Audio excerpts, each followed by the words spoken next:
Welcome. I'm reviewing and commenting on the book Talks with Ramana Maharshi. Today is from Talk 500. Questioner, when all thoughts are banished and the mind is still or enters into a state of nothingness or emptiness, what is the nature of effort needed on the part of the seeker to have a pratyaksha bhava of the thought, that is, seeing a mango as a mango? Maharshi, who sees nothing or emptiness? What is pratyaksha? Do you call perception of mango pratyaksha? It involves the play of karma, karta, and karya, action, doer, and deed. So it is relative and not absolute. Because you see a thing now, you say there is nothing afterwards. That is, when you no longer see it. Both are functions of the mind. What lies behind both these assertions is pratyaksha. There is indriya pratyaksha, directly perceived by senses, manasa pratyaksha, directly perceived by the mind, and sakshat pratyaksha, realized as the very being. The last alone is true. The others are relative and untrue.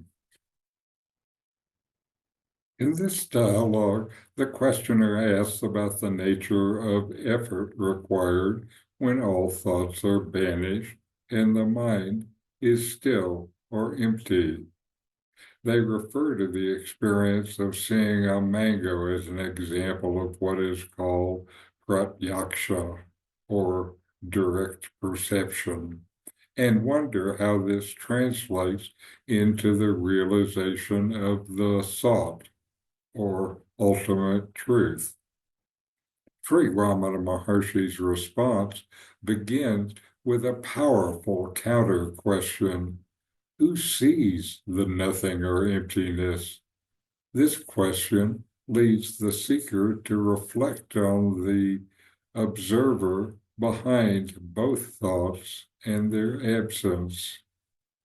By asking this, Ramana points directly to the awareness that witnesses both the mind's activity and its quietness.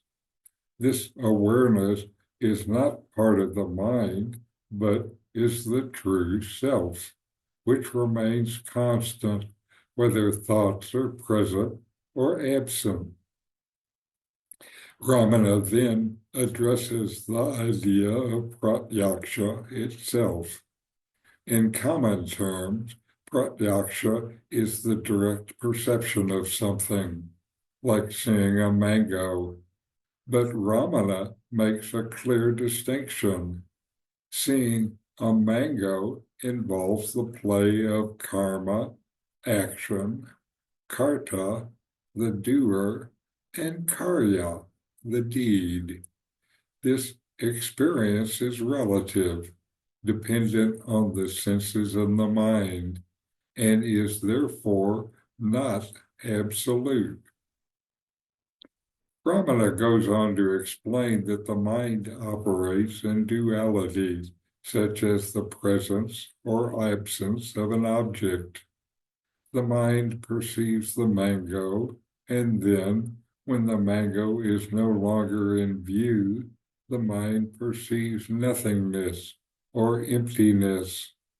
Both perceptions are mental constructs relative to one another, and not the final reality. To clarify the different types of pratyaksha, Ramana explains three levels. Indriya pratyaksha is perception through the senses. Manasa pratyaksha is perception through the mind. Sakshat pratyaksha is direct realization of being or the self. Among these, only the last, sakshat pratyaksha, is true. It refers to the direct experience of the self beyond mind and senses. This realization does not rely on dualistic perceptions like seeing or not seeing a mango. It is the direct, timeless recognition of your own being, which is the ultimate truth. Ramana Maharshi's teaching here is to shift the focus away from the mind's play of perception and emptiness and to guide the seeker towards the direct realization of the self, which alone is real. So know yourself and be always free and at peace.